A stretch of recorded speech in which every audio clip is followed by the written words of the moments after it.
지금 사운을 걸고 싸우는 기성 언론 JTBC. 그러니까 JTBC 기자가 명태균을 찾아가서 자기 사정이랄까요? 진실로 설득을 해요. 명태균이 넘어온 거야. 뭔 얘기인 척하고. 그래서 JTBC 기자는 명태균이 김건희랑 텔레그램을 한 걸 갖고 있는지가 궁금했던 거예요. 근데 최근에 압수수색을 당했잖아요. 그러니까 깡통폰은 제출하긴 했대. 내가 갖고 있는 것도 따로 있는 거예요. 그거를 JTBC가 직접 찍어서 하지는 못하고 당연히 네. 그것까지 통비법 위반 이렇게 되고 그래요. 그러니까 기자한테 보여준 거야. 그럼 기자는 그거를 받아 적을 수는 있는 거죠. 내용을. 그때 그 보도가 된 건데 여기에 이제 김건희 명태균 텔레그램 확인 김여사 그러니까 김건희가 한 말이 김영선 단수면 좋지 이렇게 했다는 건데 내용 한번 보겠습니다. 자, 명태균 경선 룰은 당원 50% 시민 50%로 김혜선 당원 한 명도 가입시키지 못해서 김영선 의원이 이길 방법이 없습니다. 이제 김건희한테 보고하는 겁니다. 이 부분이 정리가 안 되면 당원 가입이 없는 땡땡땡 장선을 주는 겁니다. 김혜선 5선 의원이 경선에서 떨어지면 조롱거리가 됩니다. 맥락은 그냥 단수 줘야 된다. 김영선한테. 그러니까 김건희 한 말. 단수는 나 역시 좋지. 기본 전략은 경선되어야 되고 지금은 김영선 의원이 약체 후보들을 만나서 설득해 나갈 수밖에 없어. 이야. 아니 포스가 당 대표야. 자연산 김건희 같아. 이게 이제 공천 개입이 아니라고? 왜 김건희가 저런 얘기를 합니까?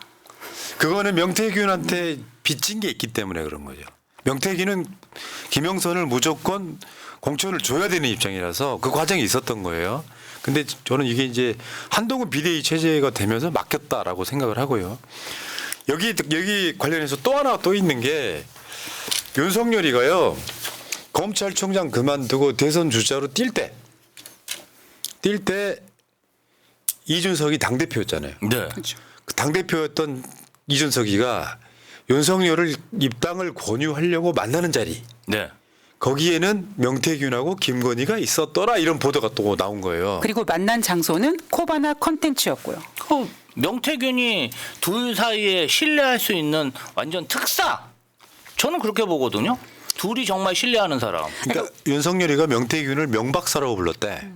명박사. 뭐 그런 이야기가 나오더라고요.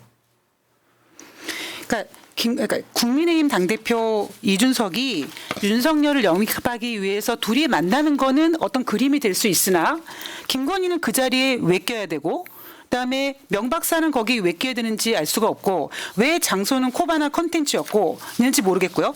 그 JTBC 타이틀이 되게 재밌었습니다. 김여사도 있었다. 그건 한마디로 그거잖아요. 네가 왜 거기서 나와. 근데 저는 좀 이쯤 되면은 이준석 대표도 그렇고 대통령실도 그렇고 명태균 씨한테 사설 여론조사를 도대체 몇 번 보고받았는지 어떤 조언을 받았는지 좀 밝혀야 된다고 봅니다. 그거를 물어보는 사람이 없더라고요. 예. 직접 방송에서. 아니 그건 이제 밝혀야 되지 아니 얼마나 여론조사 관련해서 보고를 많이 하고 편익을 받았으면 이렇게 긴밀하게 같이 움직였는지 이제 좀 밝힐 때 되지 않았습니까? 그러니까 저게 지금 이준석 말에 의하면 당시 회상하는 거죠. 윤석열이 명태균을 통해서 만나고 싶다는 의사 전달에 자리를 하게 됐다. 명태균은 이미 이준석과 알고 있는 사이였고요. 그렇죠. 당의 공식 창구가 있는데 명 씨를 통해 연락이 와서 의아했다. 명 씨가 윤 전 총장과 전부터 인연이 있었다고 한 만큼 윤 총장의 메신저라 여겼다. 뭐 이런 이야기고 문제는 결국에는 윤석열이 총장 그만두고 국민의힘에 입당하기 전에 명태균을 데리고 다닐 정도로 가까운 사이였다 이거잖아요. 그러니까 국민의힘한테 이제 밀당을 해야 되는 시기잖아요. 들어갈까 말까 그러면 이제 좀 값을 좀 후하게 쳐줘야 되니까 당대표를 만났는데 코바나 콘텐츠 사무실에서 만났던 건 좀 이해가 되기는 해요. 검찰총장 그만두고 가장 보안이 잘 지켜질 수 있는 곳 자기 마누라가 하는 사무실일 가능성은 높다고 생각하는데 핵심은 지금 대선 전부터 시작해서 그 명태균이 김건희 윤석열 부부와 관계를 이어오는 과정에 나중에 보궐선거와 그거는 윤석열이 당선되고 나서입니다. 당선되고 나서 지방선거하고 보궐선거 같이 있던 때에 김영선을 어떤 파워를 통해서 일단 꽂았다는 거, 그걸 당선시켰다는 거, 여기에는 김건희와 윤석열이 깊게 개입해 있을 가능성이 매우 높고, 그 후에 올해 있던 총선에서는 그 힘이 사실은 발휘되지 못했다. 그러니까 그 어제 빡쳤던 게 그 내용이잖아요. 저 뉴스토마토의 보도에 그거야. 왜 김영선이 지금 공천이 안 됐냐라고 엄청 개빡쳐하는 명태균의 녹취. 통화 녹취가 어제 그러니까 맥락이 연결이 되지 않습니까? 내가 여사하고 대통령한테 다 까발리겠다 그랬거든. 폭로하겠다라고 했다는 거예요. 그렇죠. 그러니까 김영선이 이제 컷오프되고 탈락하니까 명태균이 저런 말을 했다는 거예요. 명태균이 어저께 밤에 그 주진우 기자가 하는 프로그램 있죠. 저 생방송 중에 뉴스공장에 전화했죠. 갑자기 전화가 와. 명태균 씨가. 근데 명태균 이야기를 들어보면 뭔가 좀 심리적으로 굉장히 불안해 보이긴 해요. 이리 갈까 저리 갈까 되게 고민스러워하는데 실제 저런 그 통화 녹취록이 나오는 것 자체는 그때 당시가 어떤 상황이었냐. 명태균은 윤석열하고 김건희를 야 이거 다 폭로해 버릴 거야. 그러니까 김영선 공천이 안 되면 폭로해 버릴 거라 이런 맥락이잖아요. 그만큼 윤석열하고 김건희는 명태균한테 진 빚이 많다.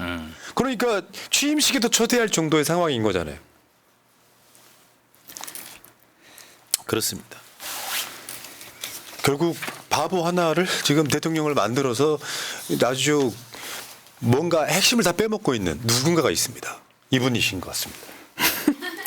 V2. 근데 명태균이 확실히 약간 불안해 보이는 것 같긴 하지만 아직까지 어떤 그 취하는 자세 같은 경우에는 뭐 김건희가 나도 도와주고 싶은데 마음은 거기서 내가 해줄 수 있는 건 아니다. 그러니까 김건희는 공천 개입한 게 아니다라고 아직까지는 쉴드를 쳐주려고 하는 모습이 있는 것 같아요. 그래서 방송에 이런 거 이렇게 언급하는 이유도 물론 국민들 보라는 것도 있지만 김건희한테 어필하는 거죠. 나 이렇게까지 케어할 테니까 나 좀 살려줘. 약간 이런 의미도 있지 않나 싶습니다. 맞아요.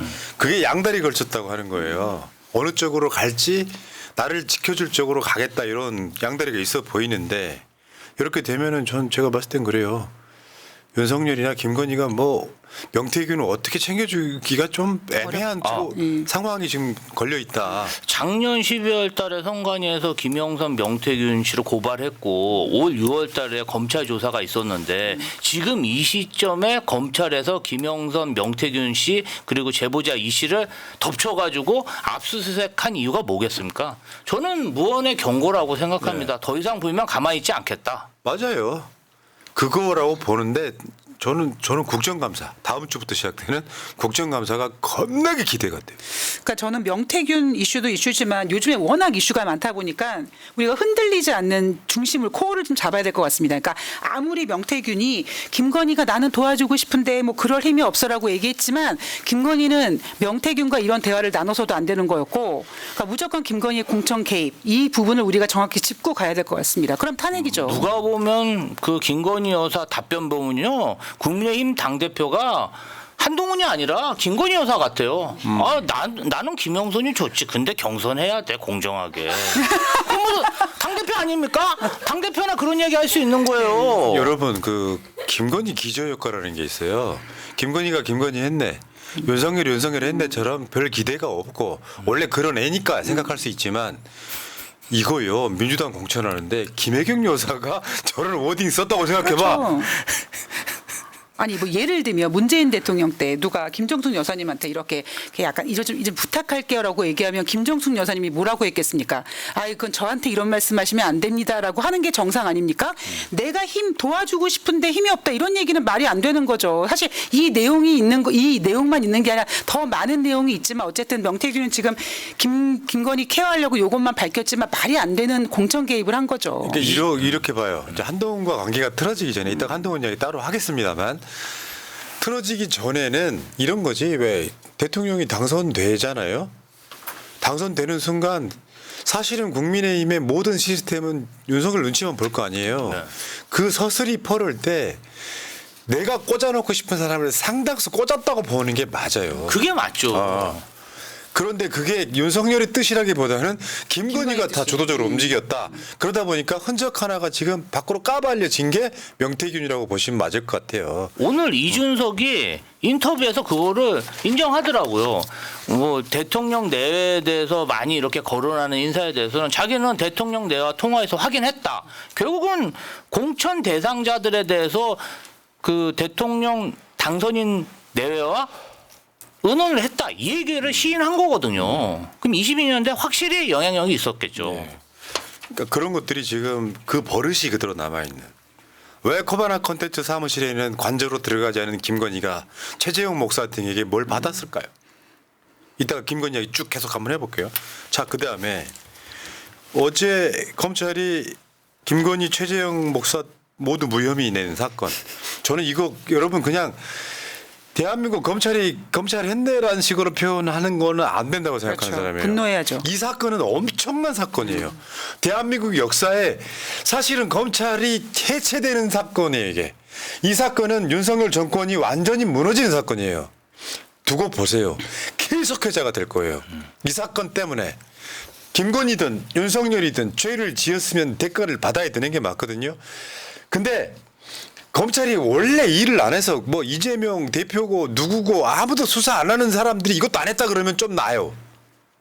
그런데 야당 대표 등한테는 어마어마한 수사의 칼날을 들이대는 자들이 동영상이 남아있는 사건을 최재형 목사는 나를 지금 기소유죄라고 말하고 있는데 둘 다 까준 이 사건이요. 여러분 기억하십시오. 김건희 정권이 망하는 첫 번째 시발점은 저는 이거라고 보는 사람. 그러니까 푸나님이 그렇게 말씀을 하시니까 검사가 이번에 프레젠테이션을 비공개로 했죠. 기록에 남을까봐. 예. 영상까지 남기지 않았죠. 그 검찰이요. 무혐의를 설명하느라고 110분 동안 구구절절 설명을 했답니다. 110분 동안. 근데 여기에 뭐라고 했는 줄 알아요? 이따가 재밌는 짤이 나오긴 하는데 법조인의 양심을 걸고. 양심이라는 말을 거론한단 말입니까? 연병하네. 야, 저는요 옛날에 2차 대전 후에 프랑스가 그 저기 부역자들에 대해서 끝까지 추적했다고 하잖아요. 이 정치 검사들 한 150명 내에 되는 정치 검사들 정권 바뀌면 끝까지 추적해서 단죄해야 된다고 생각합니다. 진짜 검찰이 뻔뻔한 게 뭐냐면 법률가의 직업적 양심이라는 부분에 있어서 제가 그 내용에 그런 게 있습니다. 검찰들이 확보한 가방을 비교해서 최재형 목사가 김건희에게 준 가방과 똑같은지 확인했다. 자, 어떻게 똑같은지 확인했느냐. 잠금 단추에 붙은 스티커의 모습이 똑같았다. 스티커에 생긴 기포 숫자와 모양이 똑같았다. 가방에 달린 실밥과 가방 속 채운 충전재의 접은 모양이 똑같았다. 그래서 그 가방이 똑같기에 무혐의다. 이런 보고서를 냈는데 무슨 법률가의 직업적 양심입니까? 아니 그러니까 그 제품은 공장에서 나오는 거 아닙니까? 똑같은 거 아니에요? 뭔가 표시가 있고 없고 저는 그래서 그 기록 세우는 선수들 야구공에는 아무도 모르는 표시가 있다고 하잖아요. 심판만 알고 있는. 네. 그래서 만약에 100호 홈런을 날렸어. 이 공은 가져야 되겠어. 근데 누군가가 이거 내가 주운 공이 진짜라고 할 수 있잖아요. 그래서 심판만이 아는 표식이 있는 거거든요.